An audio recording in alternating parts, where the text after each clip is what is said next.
Okay, good morning guys. एक बार से फिर स्वागत है आप सभी लोगों का आपके अपने यूट्यूब चैनल शास्त्री सर में। जैसा कि आप सभी लोग जानते हैं, डे बाय डे आप लोगों को एक नई वीडियो मिल रही है जिसमें आप लोग एक नई इन्फॉर्मेशन ले रहे हैं। आज मैं आप लोगों को पंचुकेशन मार्क्स एंड सेंटेंसेस के बारे में सेटिस्फाई करूँगा। What is punctuation? क्या होता है पंचुकेशन? इसका प्रयोग कहाँ करते हैं? Where is the use for punctuation? Punctuation तो वेरी इंपॉर्टेंट। यह पंचुकेशन जो चैप्टर है हमारा पीछा इंटर तक नहीं छोड़ता है, और भी आगे लाइफ टाइम हम जब भी कोई स्पीकिंग सीखते हैं तो इसका बहुत बड़ा प्रयोग होता है। जितने सारे सेंटेंस होते हैं सभी में हम लोग पंचुकेशन का प्रयोग करते हैं। आइए हम आपको आज बताएंगे कौन से पंचुकेशन में कौन से सेंटेंस को इस्तेमाल किया जाता है और कौन से सेंटेंस के बाद बीच में, अंत में, स्थान पर पंचुकेशन शब्द का प्रयोग करते हैं। तो सबसे पहले पंचुकेशन विराम अवस्था के बारे में समझेंगे हम लोग। PUNCTUAIUN पंचुकेशन, मार्क्स, चिन्ह एंड सेंटेंस वाक्यों के बारे में। आइए कुछ मुख्य पॉइंट मैं आपको बता रहा हूँ, जिसमें पहला पॉइंट आपको दिया हुआ है, मेरी पेन के साथ देखेंगे। जो लोग नए जुड़े हैं ना वीडियो से, वो लोग इस चैप्टर को मेरी तरह पेन उठाएंगे और लिखना शुरू कर देंगे, और जिन लोगों को पाठ की जानकारी पहले से है वो अपना रिवीजन बनाए रखने के लिए वीडियो को दोबारा से देखेंगे। तो आइए छोटे छोटे नन्हे मुन्ने प्यारे बच्चों के लिए, जो कि एक फर्स्ट क्लास से लेकर के 8 क्लास तक पढ़ रहे हैं, उनके लिए वीडियो काफ़ी इंपॉर्टेंट होने वाली है। और जो बड़े बच्चे हैं जिनको हमने हाई स्कूल में पढ़ाया है, उन बच्चों को तो मालूम ही होगा पंचुकेशन का प्रयोग कहाँ करते हैं। तो आइए इसका प्रयोग मैं आपको दोबारा बता रहा हूँ। Every sentence begin with a capital letters, यानी कि प्रत्येक वाक्य की शुरुआत हमेशा कैपिटल लेटर यानी बड़े अक्षर से की जाती है। एक बार दोबारा देखेंगे। Every sentence begins with a capital letter. प्रत्येक सेंटेंस, प्रत्येक वाक्य की शुरुआत हमेशा बड़े अक्षर से की जाती है, यानी अल्फ़ाबेट जो अंग्रेजी में अक्षर होते हैं ABCD, उनका बड़ा अक्षर हम लोग सेंटेंस बनाने में करते हैं। और बी पॉइंट देखेंगे। A full stop, full stop का मार्क मैं आपको दिखा रहा हूँ, एक ब्रैकेट में लगा हुआ है, एक बिंदी की तरह फुल स्टॉप लगता है। Is put at the end of every assertive and imperative sentence. बताया गया है कि फुल स्टॉप जो मार्क है, इसका प्रयोग हम लोग साधारण वाक्य और इम्परेटिव वाक्य में करते हैं। जब भी हमारे इन दोनों वाक्यों का अंत होता है, इन दोनों वाक्यों के अंत में हम लोग फुल स्टॉप मार्क का प्रयोग करते हैं, जो कि बिंदी के इस्तेमाल में प्रयोग किया जाता है। आइए सेंटेंसों के एग्जाम्पल मैं आपको स्टेप बाय स्टेप नीचे दूंगा, जिससे आप लोगों को ये सारी जानकारियाँ आराम से मिल जाएंगी। सो वीडियो देखने वाले बच्चे प्लीज़, अगर आप लोगों को यह वीडियो अच्छी लग रही है तो लाइक करेंगे और कमेंट भी करेंगे। और जो बच्चे हमारे यहाँ नए जुड़ रहे हैं ना, वो चैनल को सब्सक्राइब करना नहीं भूलेंगे, जिससे आप लोगों को, जिन लोगों को अंग्रेजी पढ़ने से डर लगता है ना, वो आराम से अंग्रेजी हमारे चैनल पर पढ़ सकते हैं। तो प्लीज़ चैनल को सब्सक्राइब करना न भूलिएगा, और पास में दबी एक छोटी सी बेल आइकन को ज़रूर दबाएं, जिससे कि हम कोई भी वीडियो आपके लिए बनाते हैं तो वीडियो का लिंक आप तक सबसे पहले पहुंचेगा। सी ए क्वेश्चन मार्क। देखिए, पहले मैंने आपको फुल स्टॉप के बारे में बताया, क्वेश्चन मार्क के बताया हूँ। क्वेश्चन मार्क देखो, एक टूकी इकाई की तरह हम लोग इस पंचुकेशन को लगाते हैं। A question mark is put at the end of every interrogative sentence. ये जो क्वेश्चन मार्क होता है, जब भी हम किसी इंटरोगेटिव वाक्य की समाप्ति करते हैं तो हम वहाँ पर इंटरोगेटिव मार्क लगाते हैं। इंटरोगेटिव सेंटेंस में आपको बताऊँ 2 प्रकार से होते हैं। इससे पहली वाली वीडियो में मैं आपको बताया था, इंटरोगेटिव वाक्य 2 प्रकार से होते हैं। एक तो वाई फैमिली यानी WS से शुरू होते हैं, और दूसरा किसी भी हेल्पिंग वर्ब से शुरू होने वाला वाक्य भी इंटरोगेटिव में ही आता है। जैसे आर यू इल, क्या तुम बीमार हो, वेयर डू यू लिव, तुम कहाँ रहते हो। इस प्रकार के सारे वाक्य हमारे इंटरोगेटिव होते हैं, जिनके समाप्त होने पर हम लोग इंटरोगेटिव मार्क का प्रयोग करते हैं। डी ऑप्शन में पहुंचते हैं आप लोग नंबर पे। An exclamation mark. Exclamation mark एक ड्रॉप की तरह होता है, ऊपर से एक डंडी खिंची होती है और नीचे एक बिंदी लगी होती है। Is put at the end of every exclamatory sentence. मैंने एक्सक्लेमेटरी सेंटेंस के बारे में बताया था, जहाँ पर सडन फीलिंग उत्पन्न होती है वो एक्सक्लेमेटरी सेंटेंस होता है, और जहाँ पर असभ्यता, शोक आदि ऐसी चीज़ें होती हैं, वहाँ पर भी एक्सक्लेमेटरी सेंटेंस होता है। उन वाक्यों के अंत में हम लोग एक्सक्लेमेशन मार्क का प्रयोग करते हैं। कुछ वर्ड भी होते हैं एक्सक्लेमेशन, जैसे हुर्रे, ओ, अल्लाह, उन वर्डों के बाद भी हम लोग एक्सक्लेमेशन मार्क का प्रयोग करते हैं। ई वाला नंबर आता है अदर पंचुएशन मार्क। देखिए ये तो हमने सेंटेंस में आपको बताया, full stop, question mark, exclamation mark, लेकिन कुछ अदर पंचुएशन मार्क होते हैं जिनका प्रयोग हम लोग ग्रामर में सबसे ज़्यादा करते हैं। जैसे कॉमा का प्रयोग देखिए, जब कॉमा का प्रयोग करते हैं तो दो चार लोगों को जोड़ने के लिए कॉमा का प्रयोग करेंगे, स्थानों को जोड़ने के लिए कॉमा का प्रयोग करेंगे। सेमी कोलन एक बिंदी और एक कॉमा का प्रयोग होता है, जहाँ पर थोड़ा कम रुका जाता है, हम लोग वहाँ पर सेमी कोलन का प्रयोग करते हैं। एक कॉलन एक रेशियो की तरह होता है जिसमें हम ओ क्लॉक वगैरह का प्रयोग करते हैं। यहाँ किसी वाक्य को थोड़ा रोकते हैं, थोड़े से ज़्यादा रोकते हैं तो वहाँ पर कोलन का प्रयोग करेंगे। किसी बात को संबोधन करेंगे तो हम कोलन का प्रयोग करेंगे। एक हाइपन होता है, एक छोटे, देखेंगे आप, मैं थोड़ा दिखा देता हूँ आप लोगों को। हाइपन जो होता है एक छोटे माइनस की तरह होता है, उससे हम लोग दो चीज़ ऐसे होती हैं उनको अलग अलग करने के लिए हम हाइपन वर्ड का यूज़ करते हैं और उसका पंचुएशन लगाते हैं। दूसरे बात आगे बढ़ता है डैश। डैश भी एक माइनस के आकार का ही होता है, लेकिन उसका आकार थोड़ा आपके हाइपन से बड़ा होता है। और एपोस्ट्रोफी का प्रयोग हम लोग जब करते हैं जब किसी वस्तु का अधिकार किसी पर लगाया जाता है। यह हमारे अक्षर के ऊपर वाले हिस्से पे लगाया जाता है। देखेंगे आप ब्रैकेट में मेरी जो पेन की निब रखी है वो हमारी एपोस्ट्रोफी पे लगी हुई है। एंड इन्वर्टेड कॉमा और क्वेश्चन मार्क, ठीक है। इन्वर्टेड कॉमा आप देख रहे होंगे, जब भी हम कोई डायरेक्ट इनडायरेक्ट बनाते हैं या किसी बात को संबोधन करते हैं तो हम लोग उसे कॉमा एंड कॉमा में रखते हैं। आप देख लेंगे कि पहले इन्वर्टेड कॉमा शुरू होता है, बीच में अपनी बात रखते हैं, उसके बाद में हम वहाँ पर उसे बंद कर देते हैं। इस प्रकार से यह प्रयोग किया जाता है। आइए इन्हीं सभी पंचुएशन मार्क्स का प्रयोग मैं विद सेंटेंस आपको बता देता हूँ, जिससे आप लोगों को इससे अच्छी तरह से समझ में आ जाएंगे। A few example of different kind of sentence with the different punctuation mark। यहाँ पर बहुत सारे अलग अलग उदाहरण अलग अलग पंचुएशन मार्कों को लगा के दिए गए, जिसमें आप नंबर फर्स्ट पे जाएंगे, देखेंगे आप अपना नाम ले सकते हैं अरुण, कॉमा, मैंने बताया ना कि कई लोगों को जोड़ने के लिए, कई वस्तुओं को, स्थानों को जोड़ने के लिए हम लोग कॉमा का प्रयोग करेंगे। Arun, comma, Johnny, comma, Reema and नवीन।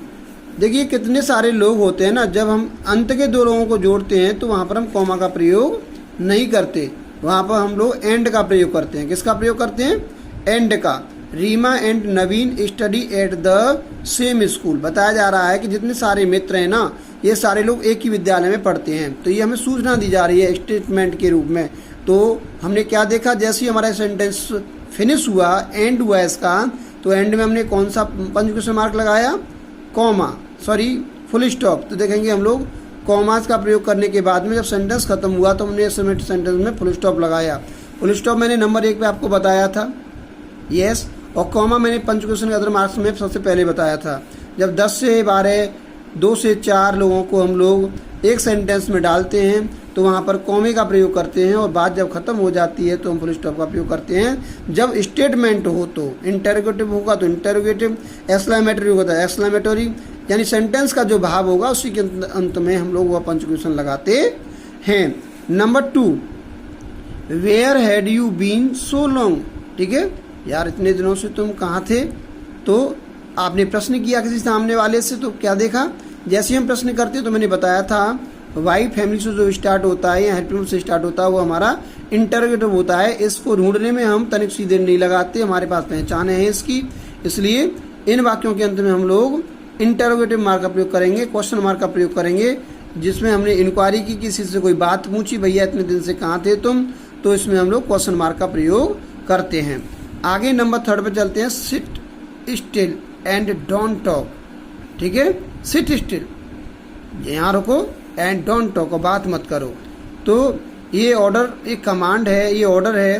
तो ऑर्डर कमांड में हम लोग एक्सक्लेमेशन की तरह आप एक्सक्लेमेशन मार्क का प्रयोग करेंगे। जो एक्सक्लेमेटरी सेंटेंस में इस्तेमाल किया जाता है वही हमारा इस सेंटेंस में भी इस्तेमाल किया जाता है। यहाँ पर हम ऑर्डर दे रहे हैं किसी को, कमांड कस रहे हैं किसी के ऊपर, देख भाई यहीं बैठ जा और बात मत कर, इसमें हम लोग एक्सक्लेमेशन का मार्क का प्रयोग करते हैं। और नेक्स्ट नंबर में चलते हैं, no students are present in the school.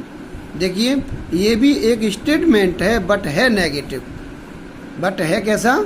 No students are present in the school. आज विद्यालय में कोई विद्यार्थी उपस्थित नहीं है। तो कैसा स्टेटमेंट है? नेगेटिव, लेकिन फुल स्टॉप, सिंपल और नेगेटिव दोनों ही स्टेटमेंट में हम लोग फुल स्टॉप का प्रयोग करते हैं। नंबर 5 में चलेंगे, गिव मी और पेंसिल प्लीज़। आप देखेंगे जब हम किसी को चीज़ मांगते हैं तो उसके बाद में हम किसी से रिक्वेस्ट करते हैं तो वहाँ पर हम लोग कॉमा का प्रयोग करते हैं। ये गिव मी योर पेंसिल और थोड़े रुके, फिर बाद में हम एक रिक्वेस्ट प्लीज़। थोड़ा रुकने के लिए मैंने आपको कॉमे का प्रयोग बताया था, तो यहाँ पर भी हम कॉमा का प्रयोग करेंगे। ये हमारा पॉलिट रिक्वेस्ट है, किसी से विनम्र निवेदन है हमारा, तो विनम्र निवेदन करने के लिए हम लोग कॉमा और अंत में हम लोग फुल स्टॉप लगा देते हैं। और number 6, what a wonderful voice you have. ठीक है यार, कितनी खूबसूरत आवाज़ है तुम्हारी हैं। तो ये एक एक्सक्लेमेटरी है, किसी की आवाज़ को सुनकर के हमें थोड़ा सा अचंभा हुआ, सरप्राइज में आ गए हम लोग।